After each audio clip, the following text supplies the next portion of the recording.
Salve, pessoal! Vamos aí falar um pouquinho sobre as configurações que eu uso no Cura para poder imprimir na impressora ANET ET4, tá?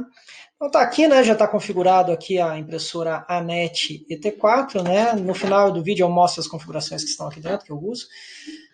Eu achei elas na internet, testei, funciona muito bem, tá? Então, deixei aqui algumas abas, deixei até fechada, né? Mas vamos repassar, né? Qualidade, questão de qualidade. Não tem muito que mexer aqui, tá?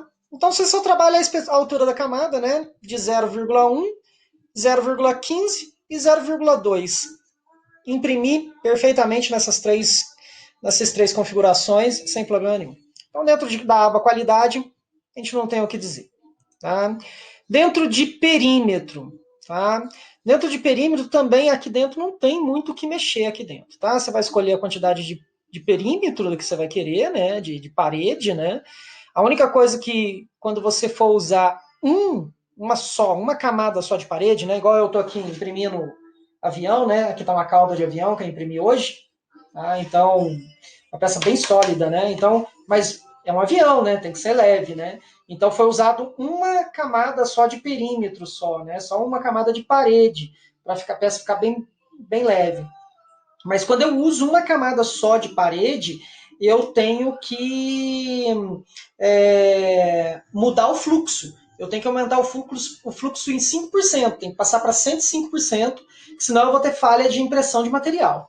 Tá? Então, isso eu notei, né? Então, para imprimir peças que eles chamam no modo vaso, né? Que eu vou usar uma só camada, né, de perímetro, eu tenho que usar, então, aumentar o fluxo do material, porque senão ele dá falha de impressão, tá? Mas, ó, perfeita a cauda, levinha, sólida, bem firme. Isso aqui é mais que o suficiente para aguentar o voo.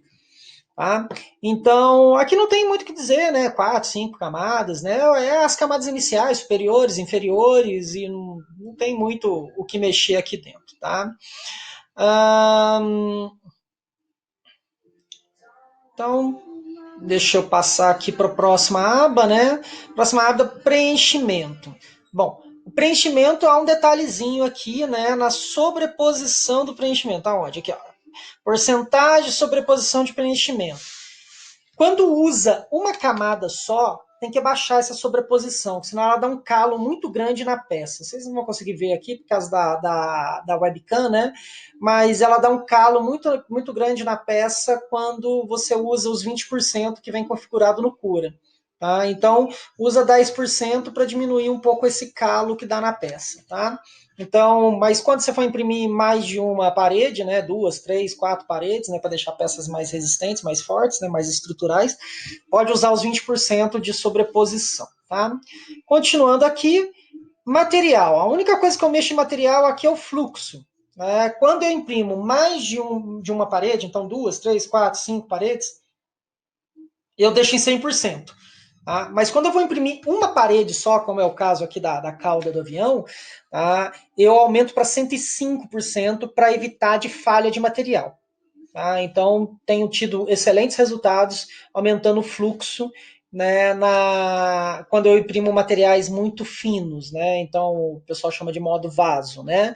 Então, aumenta um pouquinho o fluxo do material, mantém ali o bico a 205 graus ali, e aí funciona perfeitamente, tá? Na questão de velocidade, né, como eu quero uma peça estrutural e o meu enfio lá dentro, né, o meu preenchimento lá dentro tem que ficar bem perfeitinho, porque o meu preenchimento aqui ele também funciona como reforço estrutural da peça, né?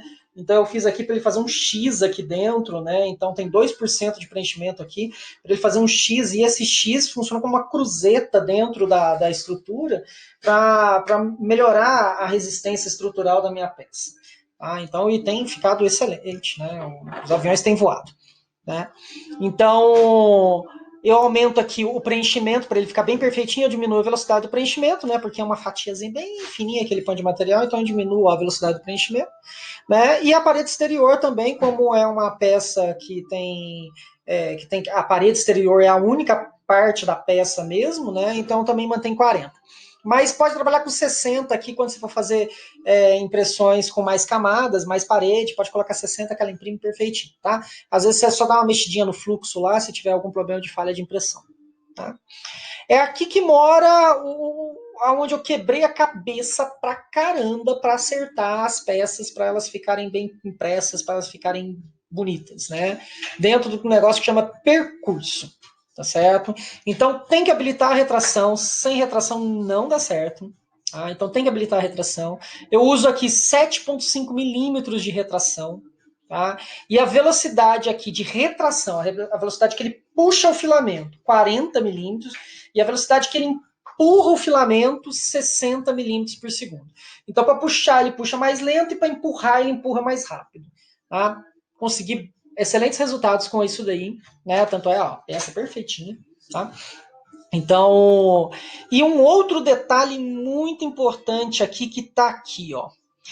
Máxima distância de Corbin sem retração. O que eu estava notando, né? Quando o bico viaja dentro da mesma camada, então ele está na mesma camada e o bico precisa viajar de um ponto no outro, né? Sem mudar, não é impressão em coluna que ele está imprimindo aqui, depois vem para cá, certo? Quando ele faz isso, né? Ele imprime aqui, depois ele vem para cá, não tem nada aqui dentro, né? Tá vazio, certo? Quando ele vem imprimir aqui, ele faz a retração, sem problema nenhum.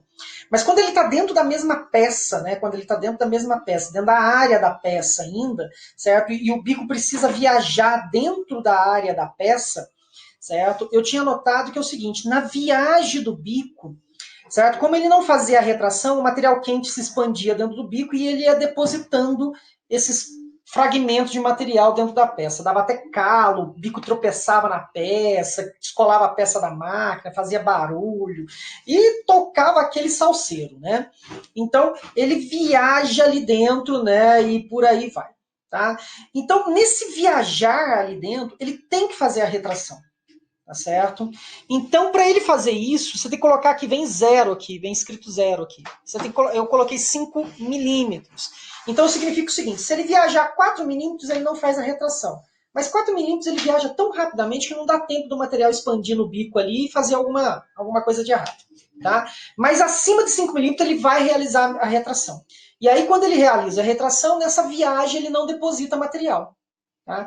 E isso tinha um outro problema que isso gerava, né? Porque como ele ia viajando o bico, ia depositando material no caminho, porque o material ia expandindo dentro do bico, quando ele chegava no local que ele precisava e ele começava a depositar o material de novo, dava uma falha ali.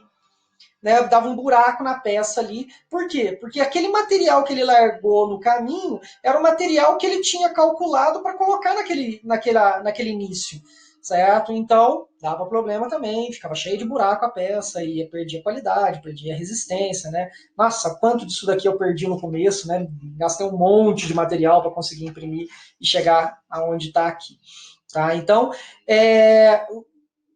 provavelmente, se você for imprimir muito devagar, peças extremamente delicadas, né, com um bico mais fino, pegar um bico 0,2, um bico 0,3 aí, né, você vai ter que aumentar, diminuir mais esse valor ainda, né? E porque como o bico vai viajar devagar ali dentro da peça, você vai ter que aumentar esse valor aqui, na realidade diminuir esse valor, para que ele, um pouquinho que ele desloca, ele faça a retração necessária, tá? Então, isso daqui, gente, essa configuração de percurso é fundamental para você conseguir boa qualidade de impressão nessa impressora aí, né, na ANET, né? Então, se não fizer isso daqui, dá problema. Tá? Algumas pessoas eu vejo corrigindo esses problemas de falha de impressão, aumentando a temperatura. Eu também no começo fiz isso. Aumentava a temperatura, né? Passava aí para 215, até mesmo 220. Aí, só que aí, o que acontecia? O material, não sei o que acontecia, porque o PLA é feito a polimerização de alguns tipos de açúcar, né? Então, sei lá se aquilo cristalizava dentro, alguma coisa desse tipo, e aí entupia bico, nossa, tinha que desmontar o hot end inteiro, nossa, um saco. Próxima vez que eu precisar desmontar o hot end aqui para limpar alguma coisa, eu vou mostrar para vocês como que faz, tá? Porque eu também já quebrei a cabeça pra caramba para fazer isso. Então, percurso também tranquilo, refrigeração não mexe muito, suporte a mesma coisa, uso bastante aderência, né? Minhas peças ficam cheias de abinha, mas como é muito fino, então tem que usar aderência. Então, no mais, de configuração, realmente, o que manda aqui é essa questão do percurso e a questão aqui de aumentar um pouquinho o fluxo quando a peça for muito fina, quando você for usar a parede muito fina. Tá? E também quando você aumentar demais a velocidade também da impressão, às vezes vale a pena você aumentar o fluxo também de impressão. Vamos lá nas configurações da impressora, né? Vamos gerenciar a impressora aqui, né? Então, ajustes da máquina. Tá? Deixa eu abrir aqui, né? Então, a ANET, ela imprime sim 220 por 220 por 250, já fiz teste, né? Essa peça aqui, ela chega, como ela avança um pouco para lá, né? Então ela imprime aqui os 220 certinho, cravado, foi cortada para caber nos 220 certinho, a impressora imprimiu perfeito, sem problema nenhum. Né, por 250, né? Então ela tem essa peça aqui, ela tem 24 centímetros de altura, então chegou bem no limite da impressão também, tranquilo, sem problema nenhum. Né? O software é o Marlin, né? Então é o mais comum que está sendo usado aí, né? Aqui estão as configurações do G-Code inicial e do G-Code final, tá? E aqui todas as configurações aqui também. No extrude aqui, na extrusora aqui, né? Então, é o bico de 4 milímetros, né? E o material 1,75, que é a espessura do filamento, tá? Então, não tem muito o que dizer aqui, tem uma travadinha aqui, mas vai aparecer, tá? Vou deixar na descrição aí o G-Code inicial, o G-Code final, né? Para vocês copiarem aí e configurar a sua impressora aí, né? Dentro do Cura aí. Certo? Tirando isso, não tem detalhe, uma excelente impressora, eu não tenho o que dizer sobre ela. É a minha primeira impressora, eu nunca fiz curso, nunca fiz nada e sofri um pouquinho aqui para entender algumas coisas, mas resolvido o problema aqui com esses detalhezinhos. Abriu aqui, ó. 0,4 milímetros, 0,75 milímetros, tá? Então é o que precisa, né, realmente para fazer funcionar. Tá bom? Então, muito obrigado pelo vídeo aí. Se gostou, deixa o seu like. Se tiver alguma outra dúvida, deixa o seu comentário aí, né, para poder eu fazer outros vídeos aí a respeito disso, de configuração da impressora ANET aí dentro do Cura. Tá? Eu não uso o Simplify, né? E não tenho instalado, nunca mexi com ele. Então só uso o Cura mesmo e tem me atendido bastante o que eu preciso. Então, tchau, tchau. Até a próxima.